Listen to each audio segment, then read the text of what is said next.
everybody, it's Caitlin. Welcome back to CoronaChat. Today is May 11th. Oh my gosh, where did the time go?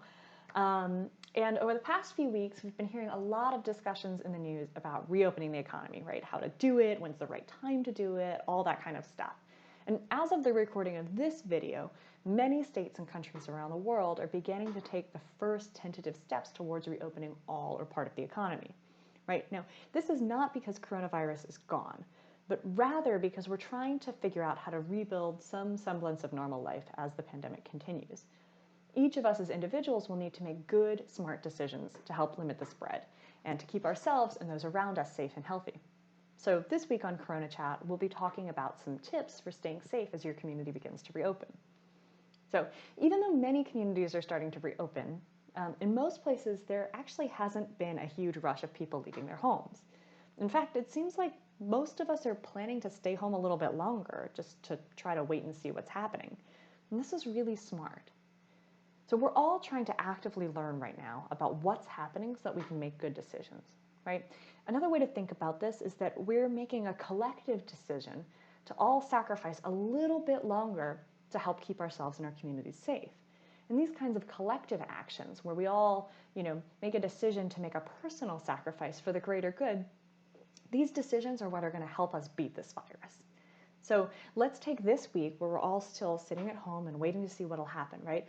To pull together everything that we know and try to figure out how to be safe as we start to reopen the economy, leave our homes, and go back to work. So the first thing to note is that the virus is still out there. I know I said this at the beginning of the video, but it really bears repeating. I've heard some folks say oh, well, we're past the peak and that's why we're reopening. And while this may be true in some countries, it is certainly not true in the United States. Even in countries that did already have a peak, think South Korea, China, Singapore, New Zealand, right? We're seeing periodic outbreaks of new cases, particularly when someone who's infected starts moving around the community. And we should expect this to continue for some time with new flare-ups of cases that can hopefully be brought under control with careful contact tracing and selective quarantine once we're doing massive testing of everybody, right? Now remember, this is because we were flattening the curve to try to prevent the health system from being overwhelmed, right? Flattening the curve, getting past the peak, none of that was ever a strategy for ending the pandemic. Right? Rather, it was a strategy for making sure that we didn't all get sick at the same time, which would mean that hospitals would run out of beds and actually make the death rates due to the virus worse than they would be otherwise. Right? The truth is, and this can be really hard to hear, but we need to start mentally preparing ourselves, is that coronavirus is probably going to be here with us for a while. Okay? It's going to be a long time before we have a vaccine, probably much more than a year. I know that that's hard to hear. So let's just take a minute, collect ourselves and just take a deep breath together, right? Okay. As we've been hunkered down at home, we've all been thinking about the things that we want to do when we can get back out into the world. Right? If you're anything like me, you've been making lists and lists and lists of all the things you're going to do as soon as everything reopens, right? And it can be really tempting to want to run out and do all of those things as soon as the stay-at-home restrictions lift.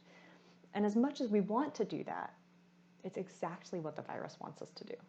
Right? It wants us to all start interacting with a ton of people, hugging our loved ones, playing pickup sports, going out to amusement parks, because then the virus can jump around and infect lots of people again, right?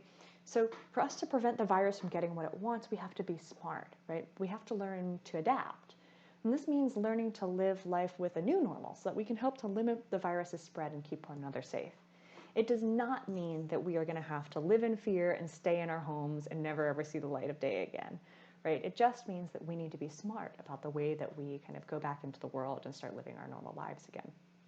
So every night this week, we're going to talk about one of these new adaptations and why it will be helpful in keeping the coronavirus at bay. And if you have suggestions, things that you've been hearing, kind of specific stuff that you want to talk about, go ahead, drop those in the comments. We'd love to hear your thoughts about kind of what you are going to be doing and what you hope others in your community do to help keep us all safe. So remember, we're all in this together. So stay safe, take care of one another, and I'll see you back here tomorrow on CoronaChat.